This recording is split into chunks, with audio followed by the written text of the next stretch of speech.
Voilà, bonsoir à tout le monde. Normalement, on est en live.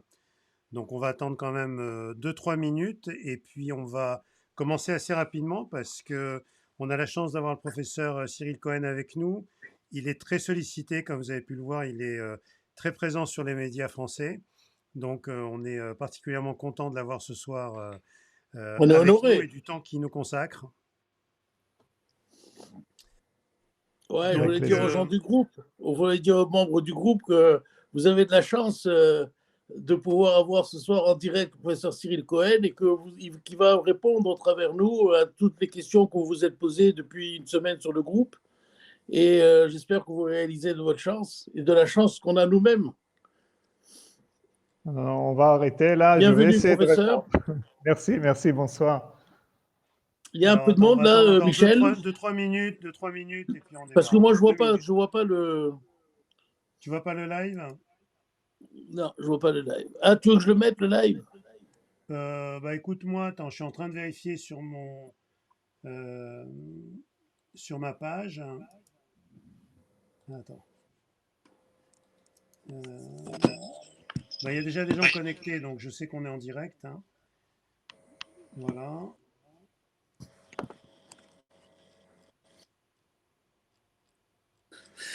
Alors, bon, j'arrive pas à la voir sur mon Facebook, mais c'est pas bien grave. Ah ouais, voilà, c'est bon. C'est Si, bon. c'est bon. Alors attends, je vais l'agrandir.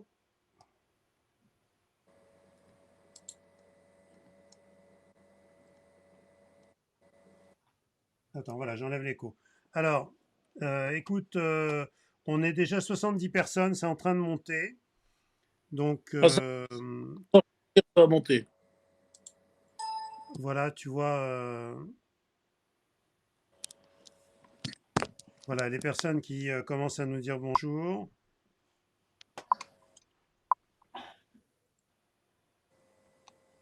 Donc, on n'a pas les noms, mais parce qu'en fait, il faut appuyer maintenant. Facebook a un peu changé les règles.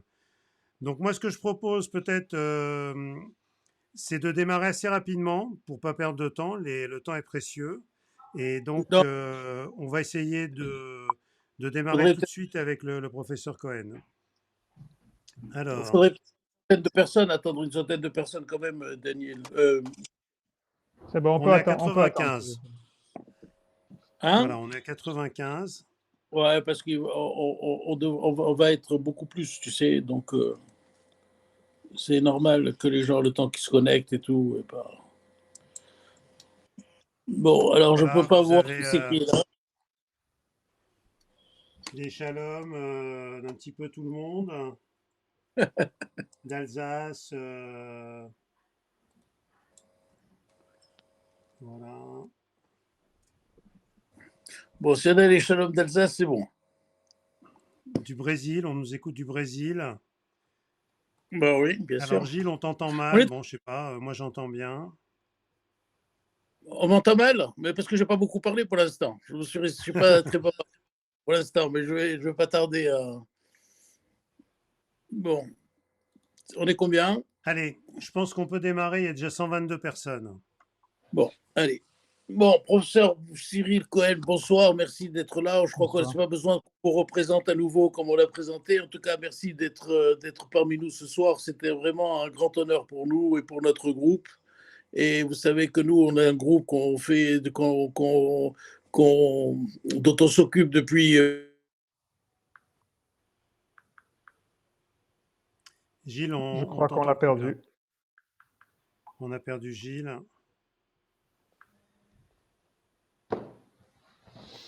Alors, bon, écoute, Gilles, il va se reconnecter. Je sais pas, il a des problèmes. À chaque fois, on a un petit problème récurrent avec Gilles de connexion. Ah, voilà, Voilà. peut-être là. Gilles, est-ce que tu nous entends? Sinon, tu te reconnectes et je te reprendrai. Alors, on va peut-être démarrer. Bon, là, on est déjà monté à 150 personnes. Donc, ce soir, on va tourner autour de trois grands thèmes, essentiellement la vaccination. Donc, on ne va pas reprendre ce que vous avez assez souvent exprimé sur les chaînes de télévision, puisqu'on a eu les infos. Mais ce qui nous intéresserait, c'est trois grandes catégories. Tout d'abord, la place de la vaccination AstraZeneca. parce qu'il y a pas mal d'informations sur le sujet. Il y a beaucoup de questions sur les effets secondaires du vaccin, en particulier sur la seconde injection. Et puis, plus largement, on aimerait avoir votre point de vue sur la stratégie aujourd'hui qui est envisagée sur un moyen et un plus long terme. Et puis, bien sûr, l'immunité de groupe. Je crois que vous avez passé tout à l'heure une information intéressante. J'aimerais qu'on en parle.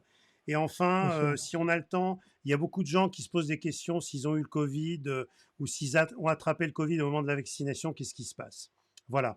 Alors, la première question, c'est le docteur Besnénou qui devait vous la poser, mais je vais quand même la poser pour aller plus vite. Alors, en Afrique du Sud, en Norvège, il y a certains pays qui ont abandonné le vaccin AstraZeneca car ils avaient des doutes sur les variants, en particulier le variant sud-africain. Où est-ce que vous en êtes, vous, en Israël, par rapport à ce problème? Et quelle est aujourd'hui la place, en tout cas en Israël, du variant sud-africain? Écoutez, donc aujourd'hui, bonsoir à tous. Aujourd'hui en Israël, nous avons recensé des dizaines de cas du variant sud-africain. Il nous inquiète un peu plus que le variant britannique. Aujourd'hui, le variant qui domine, c'est le variant britannique à plus de 80%. Et donc oui, nous avons vu les nouvelles qui sont arrivées d'Afrique du Sud, comme quoi je dirais, je ne veux pas dire l'inefficacité, mais disons l'efficacité faible apparemment du vaccin d'AstraZeneca, ils ont décidé de suspendre pour l'instant leur campagne de vaccination. En Israël, vu que nous n'avons pas d'un côté beaucoup de variants sud-africains, comme je le disais, et nous n'utilisons pas du tout AstraZeneca, nous continuons avec notre stratégie vaccinale. Et, oui. Voilà, Gilles nous a rejoint. J'ai posé ta question, Gilles, hein, la Vas-y, première. vas-y. Voilà. Donc, en fait, ce que l'on voit, c'est qu'il y a plusieurs, je dirais, types de vaccins. Nous ne savons pas encore pourquoi. Je veux dire, nous avons des idées, mais nous ne sommes pas sûrs des vaccins qui protégeraient peut-être mieux que d'autres contre les variants. On a eu une étude qui a été publiée il y a avant-hier, dans Nature Medicine, où ils ont montré que le vaccin de Pfizer serait efficace pour protéger contre le britannique et grosso modo à 80%, même plus, contre le sud-africain. Donc, c'est légitime de vouloir, je crois, un peu essayer de comprendre, surtout dans des pays comme l'Afrique du Sud, où le variant sud-africain est de plus de 90%. C'est légitime de vouloir essayer de comprendre, avant qu'on déploie une stratégie comme celle-là, quel est l'effet protecteur de la vaccination. Surtout que je vous dis aussi, il y a une chose dont les gens n'en parlent pas, mais je vois ça de l'autre côté du ministère de la Santé, c'est que, en fait, lorsque vous avez besoin de la confiance du public dans tous les pas. Et si vous vaccinez et que le vaccin n'est pas suffisamment efficace, si vous voulez revacciner, les gens ne le feront pas. Donc c'est pour ça que dans ce genre de stratégie, on préfère avoir à la base un vaccin qui protège qu'un vaccin qui ne protège pas. Je sais que plusieurs compagnies sont en train justement d'évaluer leur stratégie, essayer de modifier les vaccins. Je ne sais pas si ça va arriver rapidement pour AstraZeneca, mais je sais que Pfizer et Moderna justement travaille sur les variants et je pense que d'ici entre peut-être 2 mois, à peu près 2 à 4 mois, il est possible qu'ils sortent un nouveau, je dirais, une mise à jour du vaccin. Et justement, alors aujourd'hui en Israël, quelle place vous donnez au vaccin AstraZeneca? Puisque là, actuellement en Israël, vous avez quoi? Vous avez Moderna, Pfizer et AstraZeneca, c'est ça? Non, on a des contrats avec AstraZeneca, des contrats avec Moderna et des contrats avec Pfizer, mais aujourd'hui, c'est Pfizer, point à la ligne. Nous n'avons que Pfizer. Le Moderna, on a des dizaines de milliers on a des centaines de milliers de doses que l'on administre dans des cas, ou que l'on veut administrer dans des cas particuliers. Nous avons transféré une partie de ces vaccins aussi à certains aides-soignants palestiniens pour les aider. Et en fait, vu que ce sont des vaccins qui sont plus stables, le vaccin de Moderna, donc ça serait peut-être pour les campagnes que l'on fait, pour les gens qui ne peuvent pas aller se faire vacciner dans les centres de vaccination, mais lorsqu'on va les vacciner chez eux. C'est beaucoup plus simple à transporter un vaccin de Moderna qu'un vaccin de Pfizer. Donc voilà, c'est plus ou moins, mais à 100%, à 99%, c'est Pfizer en Israël. Vous pouvez nous rappeler que Moderna et Pfizer, le mode d'action est à peu près le même? Oui, oui, c'est exactement le même. En fait, on parle de particules, de particules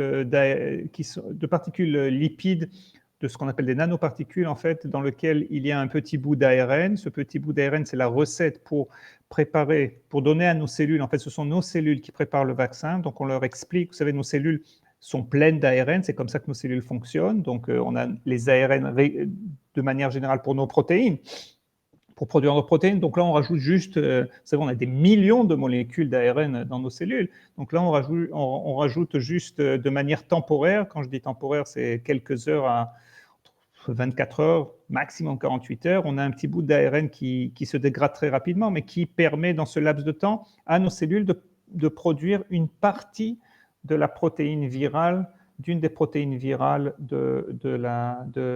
corona. Et donc, voilà, notre corps fabrique cette protéine au lieu de l'injecter et il est en fait exposé à cela. On peut aussi injecter une protéine. C'est par exemple ce que Novavax fait. Novavax, c'est la protéine déjà elle-même prête que l'on peut injecter. Ils ont eu des résultats assez impressionnants, aussi de 90%, 89,6%. Seul truc, c'est qu'eux aussi, par rapport aux variants, ils étaient moins, je crois, le vaccin est moins protecteur. Et justement, là, en termes d'efficacité, c'est vrai qu'avec les vaccins ARN, on a des chiffres très élevés. Oui. Et à côté, AstraZeneca, on a des chiffres qui sont donnés qui peuvent paraître faibles. Est-ce que c'est vraiment quelque chose une très très grande différence, ou est-ce que la protection est suffisante? Écoutez, le problème, je crois, d'AstraZeneca, une fois de plus, hein, ce n'est pas une question de critique, c'est juste je dirais un relevé des faits, quoi, selon les faits que je connais. Ça a été un peu ce balbutiement qu'ils ont fait au niveau de leur essai clinique.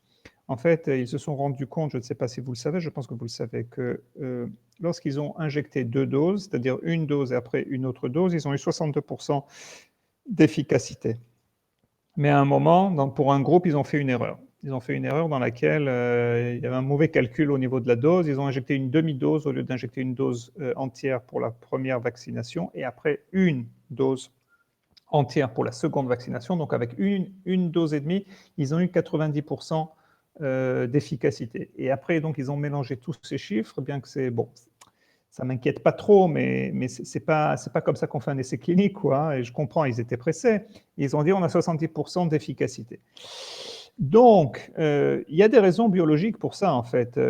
Pour les vaccins qui sont basés sur les virus, en fait, si vous injectez le même vaccin 2 fois, surtout quand c'est un adéno, notre corps n'aime pas trop les adénos, donc il est très possible que la première fois, lorsqu'ils ont injecté une forte dose, le corps a développé des anticorps. Notre corps développe des anticorps contre ce virus, et la deuxième fois que vous l'injectez, il est moins, je dirais, accepté par le corps. Ce qui est intéressant de voir, c'est qu'une autre stratégie qui utilise 2 virus et pas un, et 2 virus différents est beaucoup plus efficace, et c'est celle de Sputnik. Sputnik, par exemple, ils utilisent 2 virus différents pour les 2 doses. Pour la première dose, ils utilisent un adéno numéro 5, et pour la deuxième dose, ils utilisent un adéno 26, ce qui pourrait peut-être expliquer qu'ils ont 92%, 91% d'efficacité. Une fois de plus, l'efficacité, je dirais, vous savez, en anglais, je crois qu'on en avait parlé, peut-être, il y a deux termes. Il y a efficacy and effectiveness. L'efficacité, c'est celle que l'on voit dans les essais cliniques, mais il faut voir ce que l'on voit, l'effectiveness au niveau de la population, et ça, on voit que ce n'est pas toujours comme ça. En Israël, pour Pfizer, les résultats que l'on a pour l'instant, surtout par la caisse Maccabi, qui a fait beaucoup d'études à ce niveau-là, et presque chaque jour, ils sortent des études, c'est fantastique, les résultats qu'ils ont, c'est que nous, aujourd'hui, on estime en Israël un taux de succès du vaccin à peu près 92%, ce qui est très proche des 95% que Pfizer avait déclaré. Donc, on va voir d'ici quelques mois, mais pour l'instant, nous sommes assez encouragés par ces résultats. C'est le variant sud-africain qui pose problème pour AstraZeneca, semble-t-il. Oui, mais pas que pour lui, aussi pour Novavax et peut-être pour d'autres vaccins. Oui. Et pour le Pfizer, ça pose problème? Ben non, ben justement, c'est ce que je mentionnais avec cet article qui a été publié dans Nature Medicine. Peut-être un peu moins d'efficacité, mais c'était juste des tests sérologiques, hein. Il faut comprendre que lorsqu'on fait des tests pour vérifier l'efficacité d'un vaccin, au bout du compte, elle doit être prouvée au niveau de la population. Ce que l'on voit in vitro, ce que l'on voit dans nos laboratoires, par exemple, si on prend un virus et qu'on met des anticorps, en fait, qu'est-ce qu'on fait? On prend un virus, la souche originale ou la souche, le variant, et on fait ce qu'on appelle un essai de neutralisation.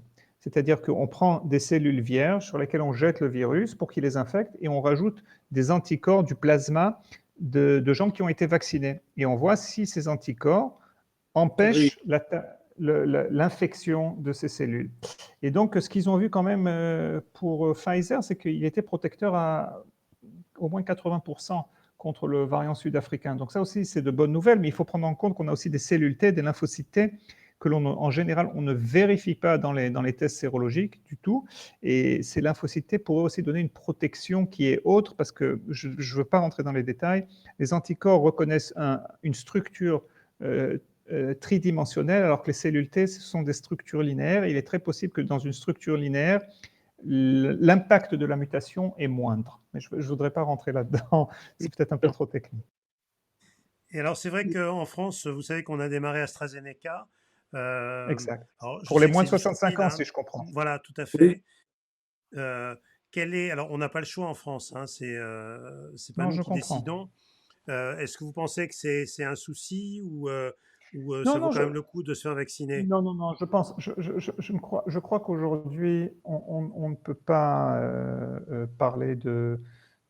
On ne peut pas faire la fine bouche, entre guillemets, parce que je crois que au niveau de ce que l'on est en train de voir, même un vaccin, à mon avis, hein, je vous parle sincèrement, même un vaccin, par exemple, qui protégerait contre le variant britannique, je crois qu'aujourd'hui, vous avez combien? 15% en France, ou même plus? J'entends que ça oui, monte. Je pense, hein, oui.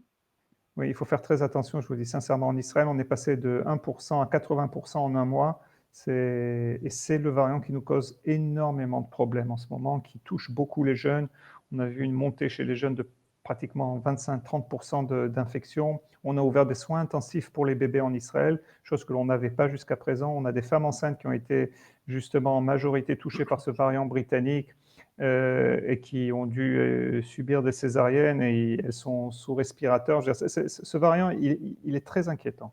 Les formes cliniques sont un peu différentes alors, hein, apparemment, de ce que vous dites. Je ne sais pas, écoutez, je ne sais pas, voilà, ça c'est une chose qu'il faut le dire de manière sincère. Je ne sais pas, il y a une étude justement, j'ai reçu une étude, je pense que vous avez dû la voir, du ministère, enfin de l'agence des vaccins en Angleterre, qui disait que ce variant est responsable de plus de 30% de mortalité.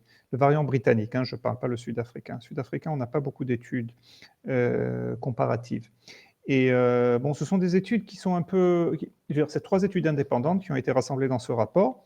Ce sont des études qui sont assez intéressantes et qui montreraient que ce virus est beaucoup plus dangereux, mais d'un autre côté, l'échantillonnage, il n'est pas parfait. Hein. Ils ont pris juste 8% de...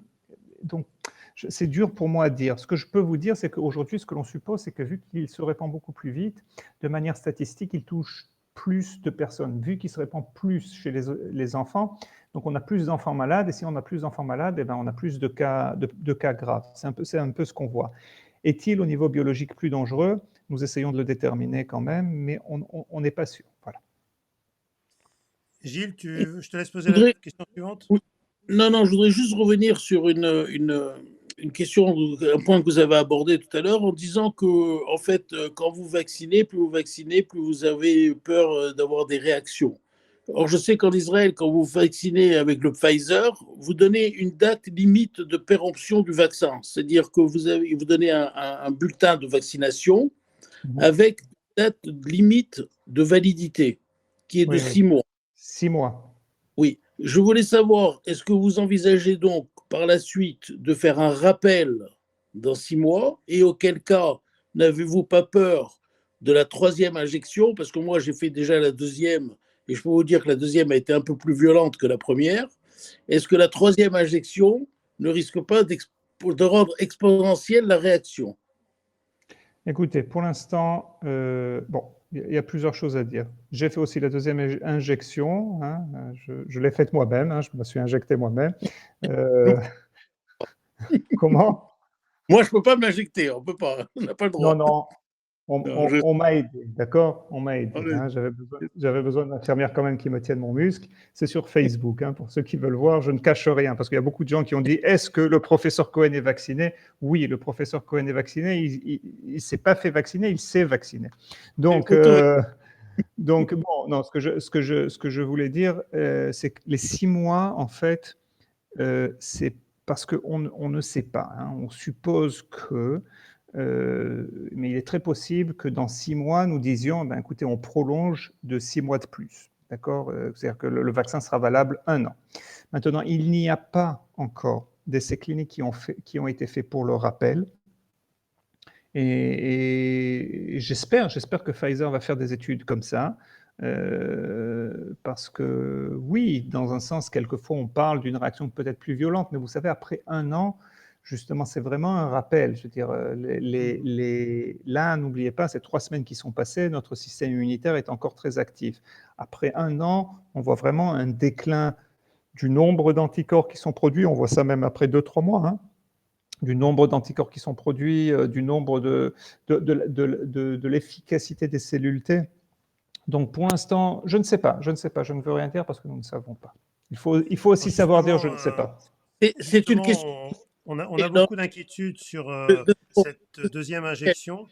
Michel, c'est une Oui. question qui m'a été posée par des Israéliens, professeur Cohen. Ce n'est pas Oui, moi oui. qui vous Non, il n'y a pas de problème. Non, mais pour vous dire, c'est quelque chose qui inquiète en Israël. C'est pour ça que je vous la pose. Non, je veux dire, une fois de plus, il est très dur pour moi, il est très dur pour moi de vous dire s'il y aura des effets indésirables et quels seront le niveau d'effets indésirables. Pour l'instant, nous n'avons pas de stratégie qui parle d'une 3e injection. Ce que je peux vous dire, c'est que... Qu'est-ce que je peux dire? C'est que il y a eu, je pense, je vais dire ça comme ça, il y a eu peut-être des essais dans le passé, pas en Israël, hein, mais je parle des compagnies peut-être qui ont fait des vaccins, comment dire ça, ARN, qui ont peut-être essayé dans leur protocole, c'est possible, on peut vérifier, qui ont essayé par exemple 3 doses. Vous savez que par exemple pour Pfizer, on utilise une dose de 30 microgrammes, mais dans les essais cliniques, il y avait aussi une dose de 100 microgrammes, je veux dire 3 ou 4 fois plus. En Israël aussi, je tiens à vous dire qu'on a eu plusieurs cas, pas beaucoup, où il y a eu des erreurs, 4, 5 cas, où on a injecté toute la fiole de 5 ou 6 doses à une personne. Okay, et bon, ces personnes vont très bien. Donc, non, ce que je tiens à vous dire, c'est que ce sont beaucoup de choses dont on ne sait pas pour l'instant comment les aborder. Il vaut mieux le dire clairement. C'est bien. D'accord. Alors, justement, il y a une chose que vous pouvez nous dire, c'est par rapport à toutes les personnes qui ont eu 2 injections en Israël, et vous allez nous dire à peu près combien ils sont aujourd'hui. Est-ce que vous avez eu vraiment des cas graves? Parce qu'il y a beaucoup d'infos qui circulent sur Internet avec des choses assez épouvantables. Et je voudrais savoir où vous en êtes en Israël. Écoutez, une fois de plus, Internet, vous avez la possibilité de mourir 15 fois juste en lisant ce qui arrive sur Internet. Oui, de peur. On meurt de peur déjà. On meurt déjà de peur. Voilà, exactement. Bon, je ne veux pas... Écoutez, en Israël, nous avons on a un rapport hein, qui est comment dire ça, mis à jour toutes les semaines, 2 semaines. Bon, là, j'ai les derniers chiffres de la fin janvier au niveau des effets indésirables. Ce dont on parle, donc aujourd'hui en Israël, je peux vous donner les chiffres exacts. Hein. Je rentre justement sur mon compte au ministère de la Santé. Donc les chiffres exacts sont qu'aujourd'hui en Israël, on a 3,6 millions, presque 3,648. Donc ça fait 3 650 000 personnes qui ont reçu au moins une dose. Et donc, on a 2 295, 2 millions qui ont reçu 2 doses, c'est-à-dire qu'en Israël, aujourd'hui, on a distribué pratiquement 6 millions de doses. 6 millions de doses de vaccins, ce qui est énorme. Je veux dire, si on compare ça, c'est sûr que bon, ce n'est pas les États-Unis avec leur, je sais pas, 50 millions déjà, ils ont donné, mais pour un pays à l'échelle d'Israël, ça fait beaucoup. Je crois qu'en France, vous en êtes en tout à 2 millions de doses, à peu près 2 millions et quelques. Pour toute la population, si je me souviens bien des chiffres. Oui, à peu près, oui. Voilà. Au niveau des essais, au niveau des Des effets effets secondaires. indésirables. Voilà. Mm.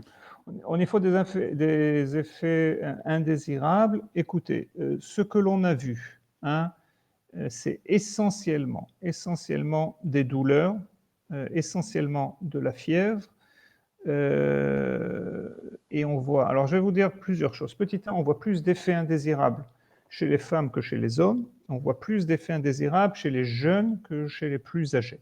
Et on voit plus d'effets indésirables après la seconde dose comparé à la première.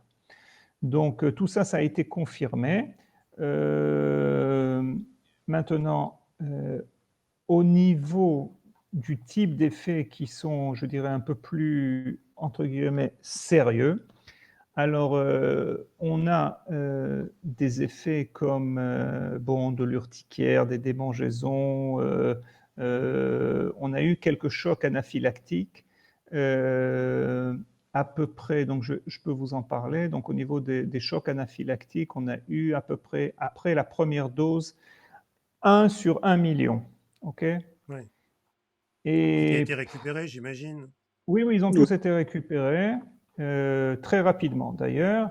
Il y a juste eu un cas vraiment d'une personne, ça a été un cas justement qui nous a interpellés.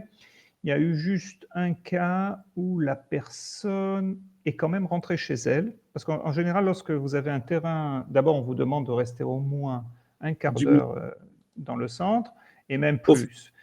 Et si vous avez un terrain allergique, on vous demande de rester au moins une demi-heure. Et tous les centres en général sont équipés, s'il arrive quelque chose, pour vous injecter des antihistaminiques et de l'adrénaline, de l'épinéphrine, s'il arrive quoi que ce soit. On a eu un cas justement d'une personne qui est rentrée chez elle et qui a fait une réaction allergique un peu plus tardive pendant la nuit. Bon, il est arrivé à l'hôpital et il n'y a pas eu de problème. Ce n'était pas une réaction violente, mais c'était quand même une réaction qui demandait une assistance médicale. Au niveau des assistances médicales, on parle à peu près de 3 pour 1000 qui ont nécessité une consultation plus ou moins avec un médecin ou quoi que ce soit, mais une fois de plus, pour 997 personnes sur 1000, il n'y a pas eu de problème. Moi, personnellement, je peux vous dire, hein, je veux dire, j'ai reçu ma deuxième dose hier, ça c'est pas un secret, et bon, cette nuit, bon, j'étais un peu comme ça fébrile et tout. J'ai pris de la paracétamol et voilà. Et là, je vous parle aujourd'hui, donc ça va, quoi, apparemment. Donc, mis à part ça, voilà. Donc, c'est un peu les effets secondaires qu'on a eus. Là, justement, je regarde rapidement le Enfin, il n'y a rapport pas eu devant moi. de ce que j'entends, il n'y a pas de cas graves de gens qui sont passés en Non. réanimation, qui ont fait des infarctus du Non, myocarde, non, qui ont fait non, ce genre non, de non, problème. non. Des Non, encéphalites, on lit de tout, hein, encéphalite, infarctus, myocardite. Non, alors, non. Bah, écoutez, ce que je peux vous dire, c'est qu'on a eu 2 cas. On a eu 2 cas, justement, de personnes qui sont décédées après avoir reçu, je dirais, entre 24 et 48 heures, si je me souviens bien, après avoir reçu le vaccin. Donc, c'est 2 personnes sur 6 millions de doses. Mais une, si je me souviens bien, c'est une personne qui avait déjà fait 6 infarctus. Et la deuxième, et elle avait 75 ans, la deuxième avait 88 ans et aussi avec beaucoup de ce qu'on appelle de comorbidité. C'est très dur parce qu'on a vacciné beaucoup de personnes, par exemple en hôpital, qui étaient dans des états un peu, je dirais, limite graves, quoi, sans aucun rapport avec le vaccin, quoi, pour les protéger. Donc, c'est très dur à vous dire ce qui s'est passé. Vous savez, en Israël, tous les jours, il y a 150 personnes qui décèdent. Donc, on peut calculer la probabilité une fois de plus. Ce que je tiens à dire, c'est qu'on n'a pas vu quelque chose qui comme je le vois quelquefois dans Internet, que, je ne sais pas moi, 41% des jeunes se sont retrouvés paralysés, 25% avec des Bon, on n'a pas ça. Hein. C'est très important ce que vous nous dites, parce que moi, je vois circuler par nos membres beaucoup d'informations, mais avec des catastrophes. Donc, je m'adresse là aux membres, hein, je ne m'adresse pas à vous. Donc, je vous dis, c'est très important ce que nous dit le professeur Cyril Cohen aujourd'hui. Il faut arrêter de lire ce genre de fake news qui vous terrorise et qui vous empêche d'évoluer et d'aller vers la vaccination. Donc, c'est très important là, ce qu'on est en train de faire. Moi, je vais vous dire une chose très simple. Il y a suffisamment de personnes aujourd'hui en Israël qui sont vaccinées. Je suis sûr que bon, une partie de votre public ici est israélien. Je vous conseille sincèrement, au lieu de lire ce qui arrive à Internet, demandez à des gens qui ont été vaccinés. Ok, je veux dire, je peux témoigner une fois de plus, j'ai été vacciné, ma femme a été vaccinée, mes parents ont été vaccinés, mes beaux-parents ont été vaccinés, mon frère a été vacciné, ma belle-sœur a été vaccinée, ma sœur a été vaccinée. Donc là, j'ai déjà compté à peu près une dizaine de personnes et ça va. Voilà. Donc, évidemment, j'en connais beaucoup plus, hein, je veux dire, Bon, qui il a ont été été vacciné vaccinés. ça va, Michel qui a été vacciné les deux, il a eu ses 2 injections. La seule chose, moi j'ai eu une insomnie très importante hier. Voilà, moi, Insomnie. c'est pareil. Moi aussi. C'est un peu pareil aussi. Bon, voilà. J'espère Euh, que je vais rattraper mon sommeil ce Alors, soir. peut-être pour Gilles, pour avancer, Oui, moi j'aimerais qu'on parle de l'immunité, parce que c'est quand même quelque chose d'important, oui. c'est-à-dire l'immunité qu'on a après le vaccin. Alors, il y a deux choses que je voudrais savoir. On en avait parlé tous les deux, professeur Cohen. Il y a une étude, enfin une étude, en tout cas un article qui a été publié par les Anglais qui expliquait que en reprenant vos chiffres israéliens, ils avaient déduit qu'avec la J'ai vu. première injection, au-delà de 3 semaines, on était à plus de 90% de protection. Donc j'aimerais savoir, vous, quel est votre point de vue. J'imagine que vous avez vu cet article. Oui, oui, j'ai vu ce modèle, hein. C'est une projection qui est basée justement sur le résultat de la vaccination en Israël. Euh, je suis toujours prudent avec le type de projection. Ce que nous, on a en fait comme résultat, c'est que après une dose et après au moins 2 semaines, on voit une efficacité aux alentours de 50%, 60%. Après 3 semaines, il est possible qu'on arrive aussi à 80%.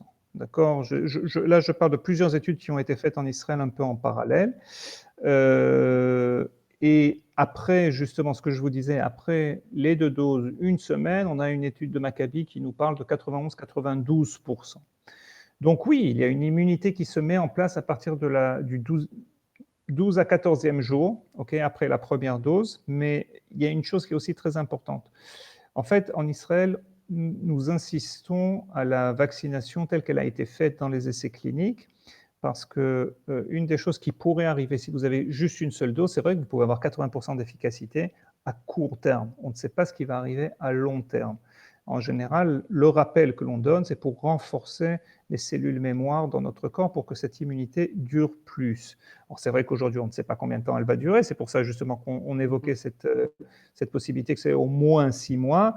D'ici quelques mois, nous retesterons. Je pense aussi que Pfizer, qui a des volontaires dans leur étude clinique, là, ils devraient atteindre les 6 mois parce que, si je me souviens bien, ils ont commencé leur phase numéro 3 au mois de juillet. Donc là, justement, et je suis sûr qu'ils doivent avoir certains résultats. Ça serait très intéressant de voir ce qu'ils vont avoir dans les semaines à venir pour savoir combien de temps le vaccin tient. Donc oui, il y a cette idée qu'après une dose, 90%, mais une fois de plus, c'est une projection. Les plus gros, mis à part cette étude, ce que j'ai vu, moi, ça arrive jusqu'à 80% plus ou moins pour une dose. Mais Et je rappelle, est-ce que vous menez des études sur des échantillons pour doser l'immunité, à la fois les anticorps et puis l'immunité cellulaire? Et est-ce que vous pouvez nous en parler? oui, alors pour les anticorps, oui. Ce que l'on sait, c'est qu'il y a eu plusieurs études à l'hôpital Tel HaShomer, par exemple, qui ont montré qu'à 80, je ne me souviens plus, 95, 98%, je ne me souviens plus exactement, ils ont eu justement des anticorps sur 102 personnes. Je crois qu'il n'y en avait que 2 qui n'ont pas eu d'anticorps. Donc des examens sérologiques pour tester les cellules T, la réponse cellulaire, ça c'est beaucoup plus compliqué. Ça, il faut le faire en laboratoire, un peu comme mon laboratoire, mais non, pour l'instant, je sais qu'il y a une étude qui est en train de se faire, mais ça prend beaucoup plus de temps et c'est beaucoup plus compliqué parce qu'en fait, pour tester, c'est pas seulement le test lui-même, mais c'est pour isoler les cellules. Donc, il vous faut du sang, il faut Oui. purifier les cellules T. C'est pas comme des anticorps, vous prenez juste un peu de sang et puis vous faites votre examen. Donc, c'est en cours. Ça, oui, ça c'est en cours, mais ça va prendre quand même du temps. Et alors, dernière question sur l'immunité, une question très importante qui nous a un petit peu inquiété il y a quelques semaines, mais vous avez des infos plus Oui. rassurantes, qui est l'immunité en termes de capacité de ne pas transmettre la maladie si on l'attrape une fois vacciné. Voilà, donc on a eu 2 études cette semaine, hein, c'est les scoops. Et oui, je vous ai envoyé cet article dans lequel j'étais interviewé. Ce que l'on a, c'est qu'on a eu 2 études, une qui est moins, je dirais, moins importante que l'autre. Enfin, pas moins importante, mais moins ciblée, je vais les mentionner tout de suite. Donc, on a eu une première étude lundi. Donc, qu'est-ce qu'on a aujourd'hui? Dimanche. On a eu une première Oui. étude dimanche, donc dans laquelle on parlait de... vous savez, donc en Israël, on a des laboratoires qui font les tests. C'est assez centralisé en Israël. Vous savez, tout est centralisé grâce à nos banques de données numériques et au fait qu'en Israël, on a tous notre numéro d'identité qui désigne justement chaque personne. Vous avez en France un numéro de sécurité sociale, mais en Israël, c'est vraiment on utilise ça pour tout en Israël. Donc en fait, basé sur les gens qui ont fait des tests Covid, dans cette première étude, ce dont ils se sont rendus compte, c'est qu'au mois de janvier, le taux de positivité, non pas exactement le taux de positivité, mais la valeur CT, c'est-à-dire quand on fait un test PCR, on a une valeur qui, plus elle est haute, plus ça veut dire qu'on a moins de virus chez la personne qu'on a détectée, d'accord? C'est en fait le nombre de cycles de PCR, du test PCR que l'on fait. Mm. Comment? Oui, c'est ça.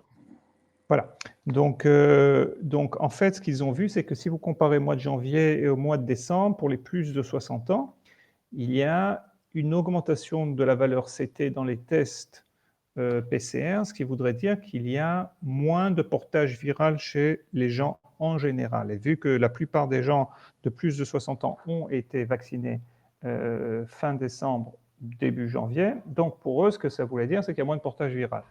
C'est une étude, mais on a une autre étude justement dans l'article que je vous ai envoyé, qui a été beaucoup plus ciblée. Et elle a pris en fait des gens, un groupe divisé en 3, de personnes, à peu près 6000 personnes, qui ont été testées positifs au PCR, dans lequel vous aviez le premier groupe d'à peu près 3000 personnes, si je me souviens bien, qui n'ont pas été vaccinées, 1700 personnes qui étaient vaccinées entre le jour 1 et 11, et à peu près 1200 personnes, excusez-moi si je ne me souviens pas des chiffres, entre le jour 12 et 28. Donc, ce sont des gens qui soit ont été cas contact, soit qui ont été exposés, soit qui ont eu des symptômes. Et ces gens ont donc été testés au PCR. Et ce que l'on voit de manière très nette, c'est que les valeurs de CT sont 3 à 5 fois moins importantes. Bon, j'ai fait le logarithme et tout, je ne vais pas rentrer dans les détails, que pour les gens qui sont entre le jour 12 et 18 après la vaccination, 12 et 28 après la vaccination. C'est-à-dire qu'il y a apparemment en moyenne 4 fois moins de virus, on trouve 4 fois moins de virus dans les régions nasales chez les personnes après au moins 12 jours de vaccination, ce qui nous porte à croire, mais il faut être très prudent, hein, je tiens à le dire, il faut être très prudent avec ces études, qu'il y a possibilité que le vaccin réduit la transmission du virus. Voilà. Donc, mais à suivre. dites-moi, Gilles, juste une question là-dessus qui porte là-dessus, après je te laisse la parole. Est-ce qu'il est... Non, Michel, juste pour comprendre, je me fais l'avocat du groupe, hein, la question. Donc, si je comprends bien, vous me direz si j'ai bien compris et pour que le groupe comprenne. Donc, quelqu'un qui a été vacciné peut contracter le virus. C'est sûr, c'est certain.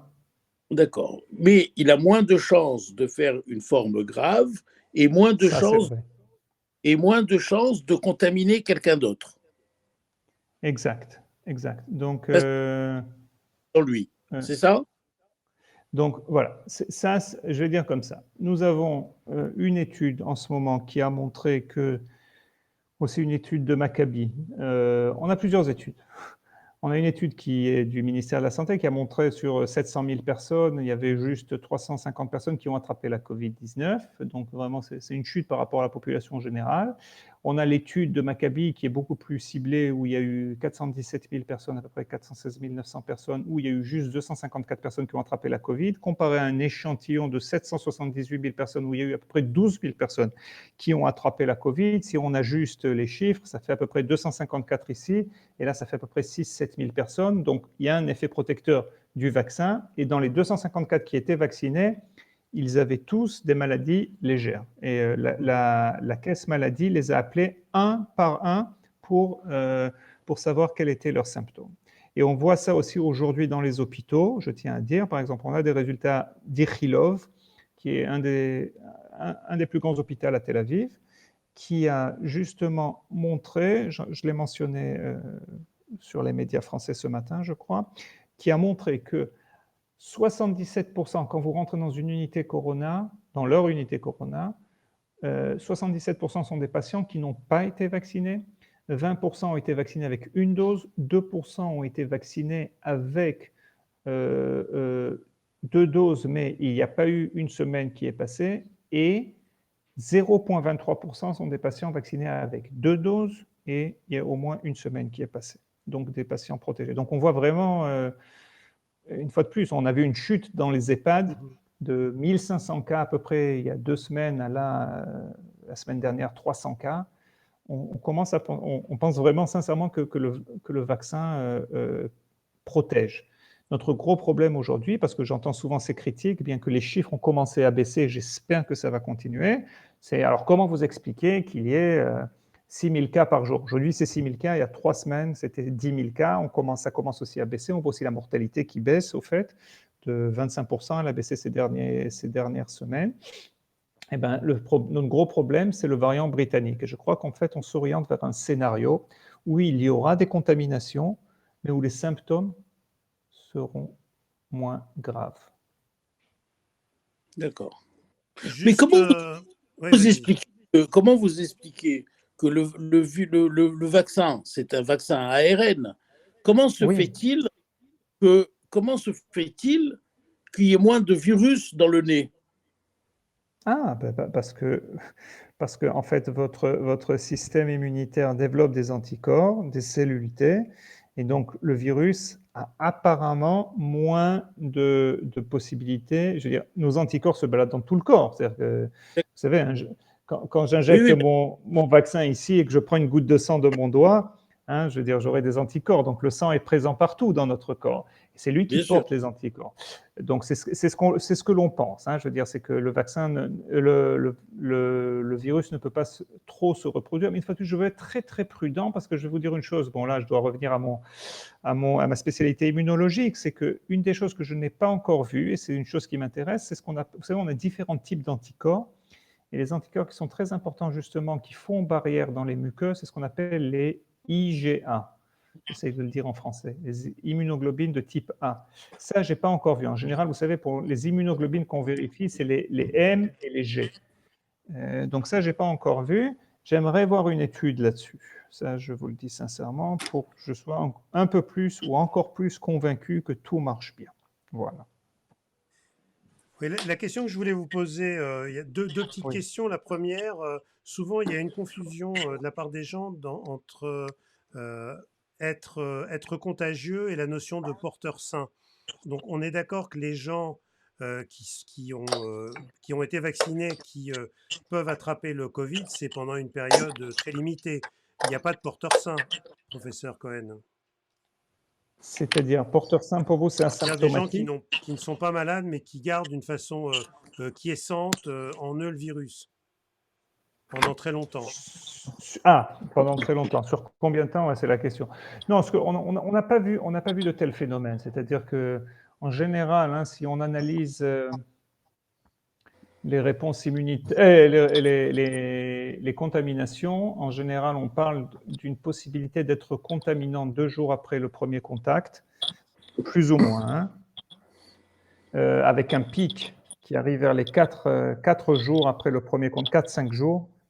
Et après, on voit que ça diminue jusqu'au 9e, 10e jour. À partir du 10e jour, plus ou moins après le contact, dans la plupart des cas, on ne voit pas de contamination. Je ne connais pas. Bon, il y a ce qu'on appelle des cas asymptomatiques. Il y a aussi, ça c'est aussi une polémique, combien ils sont contagieux, combien de temps ils sont contagieux, mais des histoires de mois entiers, j'ai pas vu ça. Je n'ai pas vu ça, mais vous savez, ce virus nous joue tellement de tours que je veux être prudent. Je n'ai pas vu ça. Je peux poser une question, Michel? Oui. Bien sûr, vas-y, Gilles. Alors, vous savez que les Chinois, eux, ont un vaccin classique, c'est-à-dire un vaccin comme la polio, un virus atténué. Et ils sont en train de vacciner toute la Chine, pratiquement, avec ce vaccin. Je ne suis pas sûr qu'il soit atténué. Hein. Je crois qu'il est inactivé. Inactivé. Parce que c'est deux choses importantes. Oui, tout à fait. Vous avez raison. Les mots sont importants. Inactivé. Alors, je voulais savoir d'abord ce que vous pensiez de ce type de vaccin, comparé aux vaccins plus modernes comme l'ARN. Et deuxièmement, si on avait le choix demain entre tous les vaccins, lequel choisirez-vous? Si vous avez le choix entre Sputnik, parce que dans 6 mois, 8 mois, on va avoir le choix entre tous les vaccins. Et si on devait choisir un vaccin, lequel... Pardon? Non, juste pour compléter ta question, Gilles, et est-ce que des vaccins qui contiennent des plus grosses parties antigéniques sont susceptibles d'être plus performants en termes d'immunité collective? Voilà. Pas seulement immunité collective, mais aussi protection contre les variants. Contre les variants, bien sûr. Parce que bon, quand on parle... donc oui, bon, alors, bon, on va spéculer un peu. Je n'aime pas faire ça en tant que scientifique. Le gros problème, c'est qu'on n'a pas encore d'études comparatives hein, au niveau des vaccins sur les mêmes populations, sur les mêmes traitements, c'est-à-dire que la même administration, etc. On voit beaucoup de choses qui arrivent en ce moment, parce qu'il y a des pays comme l'Angleterre qui espacent un peu les doses. J'ai vu qu'en France, vous avez fait machine arrière et maintenant vous maintenez hein, les 3 semaines ou les 4 semaines ou je ne sais pas quoi. Oui, c'est 4 semaines. Voilà, qui est une chose je pense qui est nécessaire du moins aujourd'hui. Donc, bon, pour en revenir au vaccin russe, au vaccin chinois. Écoutez, le vaccin chinois, il y en a plusieurs. Hein, oui, donc, bien sûr, on parle d'inactivé. Oui. Donc, moi, mon gros problème avec les vaccins inactivés, c'est que, bon, leur gros avantage, c'est que c'est très simple à produire. C'est-à-dire que, enfin, très simple, il vous faut une usine qui est sécurisée, quoi. Parce que... quand même. Non, parce que en fait, quand vous produisez un vaccin ARN, je peux le faire dans mon labo aussi, ce n'est pas un problème, parce qu'il n'y a pas d'agent viral, il n'y a pas d'agent infectieux. Mais quand vous devez faire un vaccin inactivé, la première chose à faire, c'est prendre le virus et le multiplier dans une structure. Maintenant, s'il arrive une bêtise, bon, je ne vais pas rentrer dans les détails, vous me comprenez. Donc, il faut une structure, il faut une usine qui est bien isolée comme il le faut. La deuxième chose, c'est quand on inactive un vaccin, bon, ça dépend avec quoi. On rajoute un produit chimique peut-être pour le déformer, quoi. Moi, ce qui m'inquiète un peu, c'est justement cette déformation. C'est-à-dire qu'on perd la structure originelle du virus et c'est pas sûr que notre corps reconnaisse ce virus de la même manière qu'il aurait reconnu de manière véritable. C'est-à-dire que là, il est un peu décomposé, il a perdu un peu sa forme. Donc ça, c'est toujours été un désavantage, un inconvénient, excusez-moi, des vaccins inactivés. Maintenant, ce que l'on a vu, c'est qu'en Chine, dans les essais cliniques, il était à 78%. Et quand il est arrivé au Brésil, ils ont eu juste 50% d'efficacité.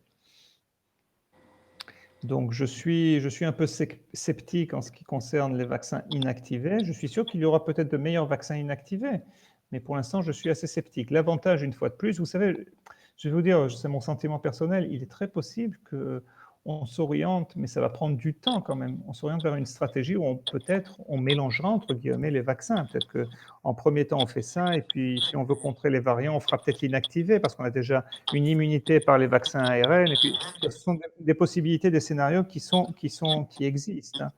Donc ça, c'est un. Petit 2, au niveau de Sputnik, oui, moi, écoutez... Et Johnson & Johnson aussi, ils ont le même type de vaccin. Donc Johnson & Johnson, c'est pareil. Eux, ils font juste l'adéno 26. Et en fait, c'est qu'une injection. C'est ça qui m'inquiète un peu. Ils ont eu à peu près 66-70% d'efficacité. Je ne sais pas. Je vous sincèrement, je ne sais pas. Donc, le vaccin, le Sputnik m'a l'air beaucoup mieux que Johnson Johnson. Je veux dire, c'est Adeno 26 et encore Adeno 5. Donc, alors les Chinois, ils font aussi de l'Adeno 5. Ça, il faut le dire. Ça, c'est pas l'inactivé, c'est un peu le même système que Johnson Johnson. Le problème avec l'Adeno 5, je ne vais pas rentrer non plus dans trop de détails, c'est qu'il y a beaucoup de gens qui sont réfractaires à l'Adeno 5. Donc, il faut. Qu'est-ce que vous appelez Adeno 5? Je ne comprends pas. Adeno 5, c'est quoi? Alors, il y a des virus qu'on appelle les adénovirus. Ce sont des virus qui, en général causent des rhumes, des problèmes gastriques. Enfin, bon, d'accord, c'est des transporteurs, c'est des vecteurs, c'est ça ce que vous dites?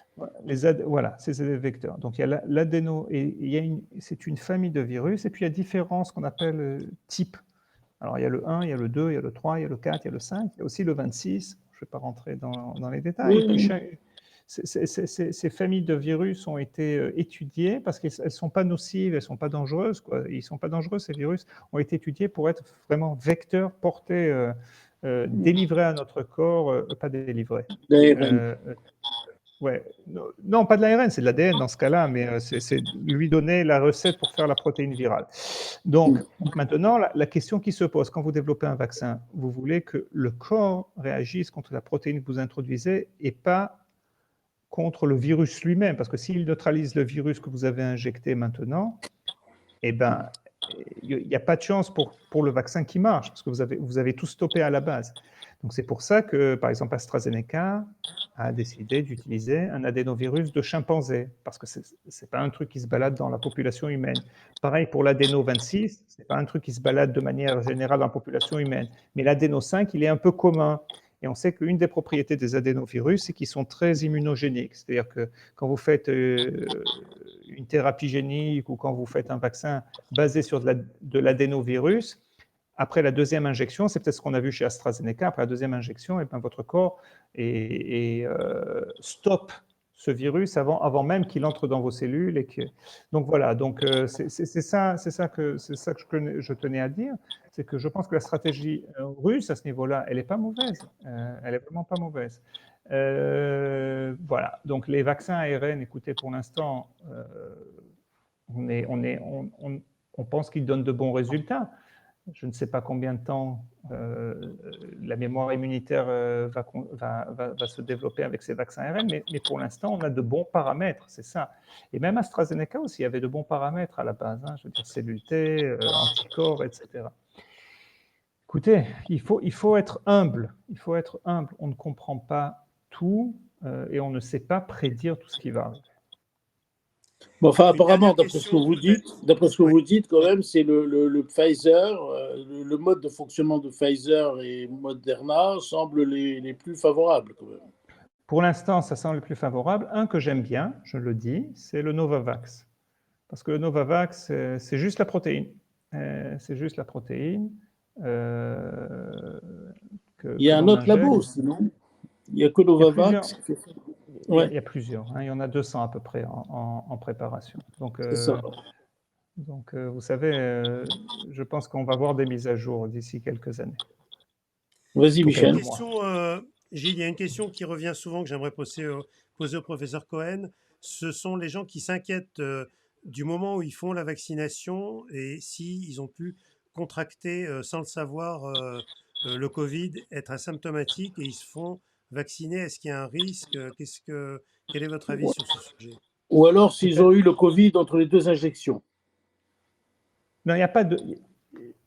Je veux dire, si vous avez eu l'injection, si vous avez eu la Covid, vous ne vous faites pas vacciner à la deuxième injection. Ça ne sert plus à rien. Mais si les gens, au moment de se vacciner, en fait, sans le savoir, ils sont sans le savoir. Ils ont le Covid. Écoutez, on a eu des cas comme ça. Oui, bon. Nous avons un cas comme ça dans le groupe où elle a été vaccinée dimanche.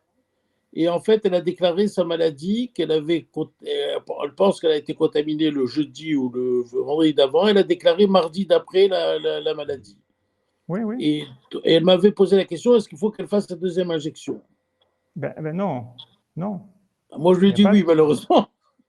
Non, mais il n'y a pas de deuxième injection à faire. Si vous avez eu la Covid-19, c'est fini. Ça ne sert à rien de vous Ben vacciner. oui. Vous l'avez attrapé. Donc, en Israël, justement, ce dont on parle aujourd'hui, c'est les gens qui l'ont attrapé depuis longtemps. Est-ce qu'il ne faudrait pas les vacciner? Et si les vacciner, combien de doses? Une dose ou deux doses? Et justement, il est très possible que d'ici quelques semaines, pour l'instant, en Israël, nous n'avons pas vacciné les gens qui ont eu la Covid. Hein. Et c'était essentiellement pour avoir suffisamment de doses pour les gens qui n'ont pas eu la Covid, donc pour protéger les gens qui n'ont pas eu la Covid, parce qu'on assume que ceux qui ont eu la Covid sont protégés. Maintenant, on a beaucoup de cas de gens, par exemple, qui ont eu la Covid déjà il y a presque un an. Et une fois de plus, combien de temps la Covid va les protéger, nous ne savons pas. Donc aujourd'hui, on s'oriente vers une solution, une possibilité, et on n'est pas les seuls, dans laquelle on recommandera la vaccination d'au moins une dose pour les gens qui ont eu la Covid dans le passé.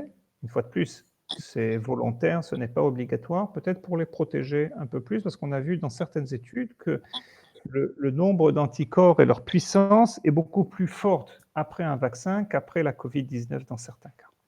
Voilà. Et puis, je dirais encore une chose, une toute petite chose, c'est qu'on sait très bien que l'immunité contre les virus de la famille du corona, en général, hein, elle n'est pas très forte. C'est-à-dire qu'après 2 ans, 3 ans, ça disparaît. Donc, c'est pour ça qu'on a des rhumes à répétition. Voilà. Donc, J'ai juste une dernière question pratique. Dernière. Oui. Vous avez du mal en ce moment en Israël à ce que les jeunes adhèrent à la vaccination. Et d'après ce que j'entends sur les radios, ils se précipitent moins à la vaccination que les plus âgés. Et donc, ça pose un problème d'immunité. Est-ce que, alors là, ça rentre peut-être dans la politique, mais est-ce que par le passeport vaccinal, parce que j'entends aussi dans les radios qu'on veut obliger pour entrer dans un restaurant, pour prendre l'avion, pour avoir un espèce de passeport vaccinal, est-ce que c'est un moyen de pression indirect, une obligation sans être une obligation, un tour de passe-passe? Je sais pas. Non, écoutez, je ne sais pas. Vous savez, je ne me suis pas trop penché sur cette histoire. Je crois, écoutez, la question de la vaccination, elle est à plusieurs étapes. D'abord, la chose la plus importante, c'est au niveau, justement, de la préservation et aider les personnes qui sont à risque en premier lieu, hein, les personnes âgées, Bien etc., sûr. ou les personnes qui sont exposées. La deuxième chose, justement, c'est la question de l'immunité collective. Parce que si il est évident qu'il y aura des gens, il y a des gens qui ne peuvent pas se faire vacciner, hein, à plusieurs, je dirais, à plusieurs niveaux. Donc la question, est-ce que c'est un devoir civique de se faire vacciner pour empêcher la propagation de ce virus? Ça, on peut.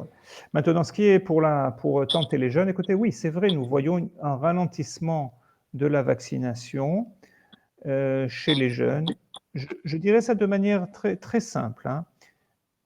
Je peux comprendre qu'il y ait quelqu'un qui a 20 ans, qui vienne et qui me dise, écoute, moi, j'ai 20 ans, il y a plein de personnes qui ont eu la Covid. Hein. En Israël, on en a 700 000 qui ont eu la Covid-19. Bien sûr. Donc, ouais, bon, ça s'est bien passé, etc. Je préfère prendre mon risque et ne pas me faire vacciner. OK. Je peux comprendre. Mon gros problème, c'est que lorsque c'est...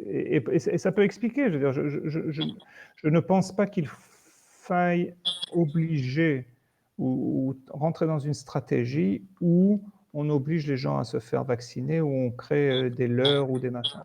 D'un autre côté, je tiens à dire que je peux comprendre aussi que les gens qui ont fait ce pas, qui ont décidé de se faire vacciner, ils ont pris sur eux un choix et peut-être que c'est logique de dire que, bon, par exemple, dans un endroit public ou dans un restaurant, eh ben, on acceptera les gens qui sont vaccinés ou les gens qui ont fait un test et qui sont négatifs. Je veux dire, ça ne veut pas dire que les gens qui ne sont pas vaccinés ne pourront pas rentrer. Je peux comprendre, mais ce sont des questions qui sont assez délicates, je dois vous dire, et je préfère me concentrer sur l'immunologie et ne pas rentrer dans la dimension sociale et politique. Non, de bien tout ce qui est entendu. ça. Non, mais on est là pour parler de tout et de rien, parce que c'est Bien sûr. important quand même pour les gens. Les Gilles, gens, Bon, parce puis, qu'en France, on a le même problème en France. Et non, les mais je gens, comprends. et moi j'ai posé la question sur le groupe, est-ce que le vaccin, le passeport vaccinal nous pend au nez? J'ai eu 600 commentaires. C'est-à-dire que c'est vraiment un problème en France. C'est un Non, vrai problème. je sais, C'est je international sais. comme problème. Non, non, sincèrement, oui. La seule chose que je tiens à dire, c'est que ce scénario, en fait, de passeport, et je crois qu'il n'y a personne qui sait exactement ce qu'il faut faire, sincèrement. Je crois qu'il n'y a personne, en gros, qu'il faut faire. Mon gros problème aujourd'hui, ce n'est pas tellement ça. Mon gros problème aujourd'hui que l'on a, et surtout en Israël, c'est beaucoup de désinformation. Une fois de plus, je suis quelquefois peut-être un peu critiqué parce que je pense qu'il ne faut pas comment dire ça, convaincre à tout prix quelqu'un de faire la vaccination. Moi, personnellement, ce que je pense, c'est que c'est un choix personnel, mais ce choix doit être basé sur des vérités, pas sur toutes sortes de bêtises qu'on lit sur Internet ou toutes sortes de sermons que certaines personnes donnent. Ils sont peut-être rabbins, curés ou quoi que ce soit, mais ils ne sont pas immunologues. Et je suis toujours choqué de voir comment ils arrivent à parler de toutes sortes d'effets indésirables alors qu'ils n'ont même pas idée de ce dont ils parlent. Donc moi, une fois de plus, la décision, elle est personnelle, mais elle doit être basée sur des faits. Demandez à votre médecin, demandez à vos spécialistes, participez à des forums de professionnels et après, arrivez et prenez votre décision. Et puis pour le passeport, demandez à des avocats ce qu'il faut faire. Non, mais bon. Toute dernière question, puisque Gilles a posé la sienne, j'ai posé la mienne. Lors du dernier live de Gilles dimanche, il nous faisait remarquer à juste titre que dans l'ensemble des pays, on a une diminution des courbes. Et cette diminution qu'on observe un peu partout, elle a fait décider à notre gouvernement, pour l'instant, de ne pas confiner. Quelle est votre interprétation de cette diminution des courbes? Est-ce que c'est encourageant ou est-ce qu'il faut rester quand même très prudent? Et on voit cette diminution dans plusieurs pays. Je ne sais pas si c'est quelque chose de saisonnier. Je ne suis pas à la base pour les confinements. Si on fait un confinement, je suis pour un confinement très fort et très court. J'aime pas les petits confinements, les longs confinements où on fait des choses à moitié, un peu comme ce qu'on a fait en Israël malheureusement, parce que ce sont nos enfants qui payent le prix, nos restaurateurs, nos gens. J'aurais préféré voir un véritable confinement beaucoup plus strict qui nous aurait permis de faire chuter les chiffres beaucoup plus rapidement. Donc, est-ce que l'on peut éviter un confinement ou est-ce qu'il faut éviter le confinement? Il y a 2-3 mois, je vous aurais dit oui, certainement. Aujourd'hui, je suis très inquiet par rapport à ces variants. Et ils n'ont pas dit leur dernier mot. Ils n'ont pas dit leur dernier mot. C'est pour ça que je pense que c'est sûr qu'il faut arriver à une dynamique où en fait, le confinement, c'est un outil de dernier recours. Donc ça, à ce niveau-là, je peux comprendre votre gouvernement, mais il faut qu'il y ait des choses logiques en parallèle. C'est pas obligé d'avoir un confinement. C'est très possible. Vous savez, je ne comprends pas cette histoire de couvre-feu alors que tout le monde prend le métro et est entassé dans un métro ou dans un bus. Ça, ce sont des choses qui sont problématiques parce qu'on ne peut pas jouer avec ce virus. Donc, je peux comprendre, je dirais, le refus de rentrer dans un confinement, mais d'un autre côté, la seule solution que je vois aujourd'hui, c'est la vaccination pour nous aider à stopper. Et c'est pour ça que je vous dis sincèrement, en France, faites attention aux variants, essayez de mettre le paquet au niveau de la vaccination. Bah écoutez, merci Professeur beaucoup. Cyril Gilles, Cohen, dernier merci. mot? Non, mais je voulais remercier le professeur Cyril Cohen. On est toujours très heureux de le recevoir, très honorés et ravis. J'espère que les membres aussi ont pu profiter de ces lumières, on peut dire maintenant même. Et puis voilà, donc je vous souhaite une bonne soirée. J'espère que ce soir vous allez dormir et que moi aussi je vais dormir et que Michel va dormir parce qu'on a passé une nuit. Absolument. Une dernière petite interview avec l'Australie à faire et puis après. Ah bon, voilà. non, nous on n'est pas avec l'Australie, nous on est entre nous. Merci Bon, bah, très beaucoup en bien. tout cas, vous Écoutez, êtes très, encore très, merci. très... On reste en Oui. contact et puis s'il y a du nouveau, ben, on vous redemandera. Avec plaisir et beaucoup de bonne santé pour tous. À vous. Merci beaucoup, c'est le plus important et de la joie. Allez, merci. Amen. Amen. Amen, au Au revoir. revoir. Au revoir. Allez, au revoir.